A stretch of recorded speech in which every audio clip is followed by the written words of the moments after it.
अब भी जिसका खून न खौला, खून नहीं वो पानी है। जो देश के काम न आए वो बेकार जवानी है। यत्र विश्वम भवति एक नीडम, अर्थात समस्त विश्व एक घोंसला है और हम सब उसी घोंसले के पंछी हैं। एक कैसा विलक्षण जीवन मंत्र, कैसी विशाल भावना जिसमें विश्व की कई समस्याओं का समाधान है।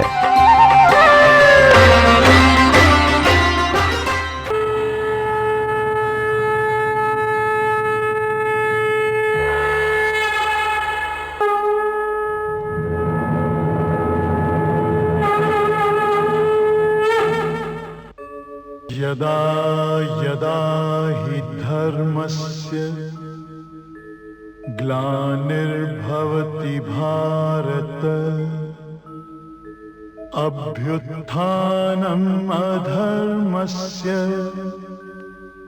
तदात्मानं सृजाम्यहम्, परित्राणाय साधूनां विनाशाय च दुष्कृतां, धर्म संस्थापनार्थाय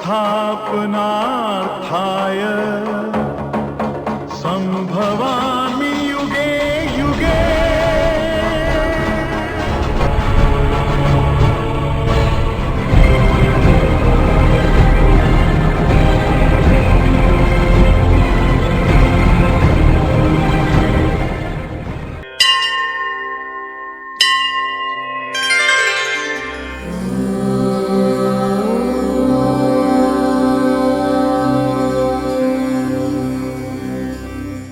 पौशाख्य पर्वत अर्थात पिस्सू घाटी से श्री अमरनाथ तीर्थ गुफा की चढ़ाई की शुरुआत होती है। यह पर्वत शिव भक्तों के 3 तापों को हरता है। इस पर्वत पर चढ़ने वाले निश्चय ही शिवलोक में निवास करते हैं। इस घाटी का सारा मार्ग सर्पाकार, चक्करदार, पथरीला तथा ऊबड़ खाबड़ है।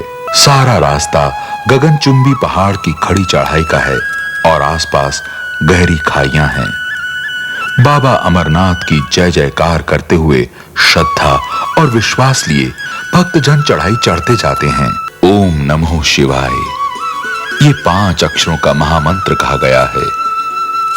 इसके आरंभ में ओम लगाने से ये 6 अक्षरों का बन जाता है। यदि इस मंत्र में ओम का प्रयोग नहीं होता तब भी पंचाक्षर मंत्र की गरिमा की कमी नहीं आती, क्योंकि नमो शिवाय पंचाक्षर के अंतर्गत ओम के त्रिगुण देव स्वतः विराजमान हैं। पंचाक्षर मंत्र का उच्चारण अत्यंत सहज है।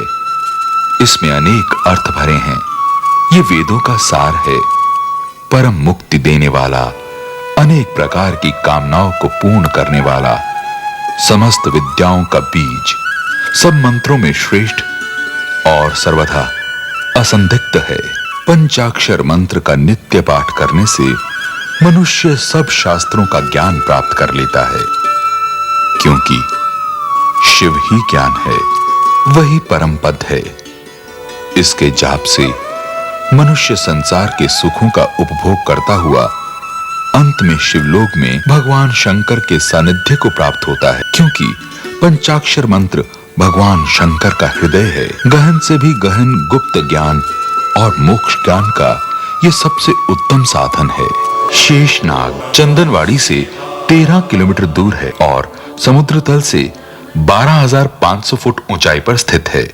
आदिकाल की बात है। इस पर्वत पर एक बलवान राक्षस निवास करता था। उसका रूप वायु के समान था। पवन आकार होने के कारण वो देवताओं को कष्ट देने लगा। उसमें अपार शक्ति होने के कारण देवता उसका प्रतिरोध नहीं कर सके। देवता उसके अत्याचारों से व्यथित होकर भगवान सदाशिव के पास गए और उन्हें राक्षस के बारे में बताया। देवताओं की व्यथा सुनकर भगवान शिव ने बताया कि उन्होंने इस राक्षस को दीर्घायु होने का वरदान दे रखा है, इसलिए उन्होंने सभी देवताओं को विष्णु के पास भेज दिया। भगवान विष्णु द्वारा देवताओं की व्यथा सुनने पर उन्होंने देवताओं का अपने अपने लोकों में शांतिपूर्ण निवास करने को कहा और उन्होंने वायु रूपी अत्याचारी दैत्य का अंत करने के लिए कहा। भगवान विष्णु ने पाताल लोक से शेषनाग को बुलाया और उसे लेकर इस पर्वत पर आए और दुष्ट दैत्य का अंत करने को कहा। शेषनाग ने भगवान विष्णु की आज्ञानुसार वायु रूपी राक्षस को अपने सहस्त्र मुखों द्वारा कुछ क्षण में समाप्त कर दिया। इसीलिए इस पर्वत को शेषनाग पर्वत कहते हैं। यहां झील का सौंदर्य अद्भुत है। कुंडली मारकर बैठे हुए एक महान फणिधर के समान एक अनुपम झील फैली हुई है। हिम शिखरों के बीच घिरी ये झील लिद्दर नदी का उद्गम स्थल है। इस मार्ग में अत्यंत खूबसूरत ऊंचे ऊंचे पहाड़, गहरी गहरी खाइयां, पथरीला रास्ता तथा बर्फ से ढकी चोटियां प्रकृति के आकर्षक दृश्यों का सुंदर एवं निराला उदाहरण है। यहां भी ऑक्सीजन की कमी महसूस होती है। यहां के हिम मिश्रित जल से स्नान करने के बाद चढ़ाई से हुई सारी थकावट दूर हो जाती है। गहरी गहरी घाटी और ऊंचे ऊंचे पर्वतों के मध्य से गुजरता यात्रियों का कारवां बड़ा ही प्रियतम दृश्य है। घाटी की भव्यता देखते ही बनती है। ग्लेशियर के नीचे से बहती नदी की सुरीली आवाज यात्रियों को भाव विभोर कर देती है। इसका कल कल करता संगीत बेजोड़ है। यात्रियों की सहायता और राहत कार्य के लिए भारतीय सेना का हेलीकॉप्टर लगातार उड़ान भरता रहता है। महागुणस टॉप की चढ़ाई भी काफी सीधी और कठिन है। पर्वत की चोटी महागुणस टॉप 14,800 फुट की ऊंचाई पर है। यहां बहुत सी हिमानी नदियां और झरने बहते रहते हैं। पहाड़ के साथ साथ बने मार्ग पर यात्री बम बम भोले बोलते हुए अपनी धुन में अपने लक्ष्य की ओर बढ़ते चले जाते हैं। कहीं स्वच्छ नीला आकाश, कहीं बादल, कहीं बर्फीली चोटी, तो कहीं धूप का अद्भुत मेल बड़ा सुहावना लगता है। आराम के क्षणों की भी अपनी विशेषता है। बर्फीली व ग्लेशियर से युक्त तथा मंद मंद शीतल हवा और खिलती धूप तनिक ठहरने के लिए प्रेरित कर देती है। इस तनिक ठहराव का अपना ही आनंद है, अपनी ही सुखद अनुभूति है। शेषनाग से पंचतरणी 13 किलोमीटर की दूरी पर स्थित है। यह स्थान समुद्र तल से 11,500 फुट ऊंचा है। यात्री भैरव पर्वत के दामन में 5 नदियां अर्थात पंचतरणी नामक पड़ाव पर ठहरते हैं। पूर्व काल में एक बार सदाशिव तांडव नृत्य कर रहे थे। नृत्य करते करते उनकी जटा जूट ढीली हो गई। जटा ढीली हो जाने से उसमें से गंगा की 5 धाराएं निकलने लगीं। ये वही पंचतरणी गंगा है। पंचतरणी महापापों का नाश करने वाली है। कि एक बार भगवान शंकर जी कार्तिकेय स्वामी के साथ आवश्यक विचार विमर्श कर रहे थे। विचार विमर्श में संपूर्ण ध्यान मग्नता के कारण शंकर जी का संध्या काल व्यतीत हो गया। डमारम नामक गण को संध्या काल का स्मरण दिलाने का भार सौंपा गया था। उसे संध्या काल से पूर्व ही निद्रा ने घेर लिया। उसको निद्रा आ जाने के कारण ही शंकर जी संध्या काल के अपने निश्चित कार्यक्रम को पूर्ण नहीं कर पाए। वे डमरम गण की भयंकर भूल पर क्रोध से चल उठे। उन्होंने उसे तुरंत बुलाकर शिलारूप हो जाने का श्राप दिया। भगवान शंकर के अंतिम वचन सुनते सुनते डमरम गण शिलारूप हो गया और उसी दिन से रत्न नामक शिखर पर पाषाण रूप में रहता है। यहाँ से फिर शुरू होती है दुर्गम चढ़ाई। लोग सांस लेते, विश्राम करते, प्रभु भोलेनाथ के दर्शनों की अभिलाषा लिए पवित्र गुफा की ओर बढ़ते हैं। रास्ता चौड़ा और सुंदर भी है। बम बम भोले का जयकारा लगाते हुए यात्रियों का मीलों लंबा कारवां, पहाड़ों के बीच नदी, एकदम नीला आकाश, ग्लेशियर व कुदरत के विभिन्न रूप देखकर यात्री नतमस्तक हो जाते हैं। अमरीश महादेव जी की कृपा से ही देवताओं में एक नई भावना का संचार हुआ और वे सब मिलकर भगवान श्री सदाशिव के पास जा पहुंचे। देवताओं ने उन्हें कहा कि उनके कार्यों में मृत्यु बड़ी बाधा करती है। कार्य अभी पूरे भी नहीं हो पाते कि देवता मर जाते हैं और काम अधूरे रह जाते हैं। उन्होंने भगवान शिव से इसका उपाय पूछा जिससे मृत्यु उनकी बाधा ना बने।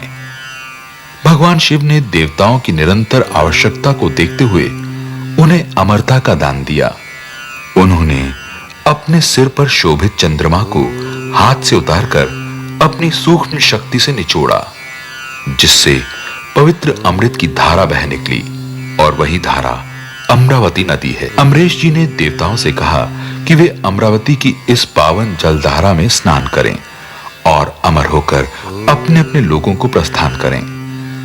अमरता देने वाली ये अमर औषधि है। भगवान अमरेश इस प्रकार से देवताओं को प्रेम दिखाते हुए द्रवीभूत हो गए। सभी देवता श्री अमरेश जी को जल स्वरूप देखकर उनकी स्तुति करने लगे। चंद्रकला के निचोड़ने से अमृत की बूंदें पहले सदाशिव के शरीर पर पड़ी और वे सूख गईं। फिर बाद में पृथ्वी पर गिरकर अमरावती नदी बन गई। श्री अमरनाथ गुफा में जो भस्म है वो इन्हीं अमृत बिंदु की बहन है। भगवान श्री अमरेश का द्रवीभूत अमृत रस यहाँ जमकर लिंग रूप में परिवर्तित हो गया। लिंग रूप को भी द्रवीभूत हुआ देखकर देवता बार बार उसको नमस्कार करने लगे। अमरेश जी ने उनसे कहा कि उन्होंने बर्फ का लिंग शरीर इस गुफा में देखा है। इससे उनकी कृपा से अब देवताओं को भी मृत्यु का भय नहीं रहेगा। अब वे अमर होकर शिव रूप को प्राप्त हो जाएंगे। तभी से ये अनादि लिंग शरीर तीनों लोकों में अमरेश के नाम से विख्यात है।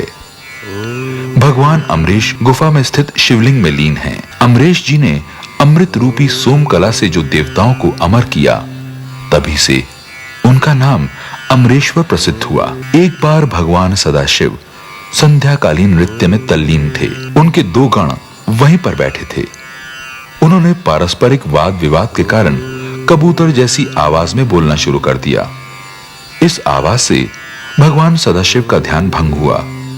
उन्होंने क्रोध से उन्हें श्राप दिया कि वे दोनों अनंत समय तक इसी आवाज को दोहराते हुए अंत में कबूतर हो जाएं। इस प्रकार कबूतर के रूप में दृश्यमान सदाशिव के दो गण हैं।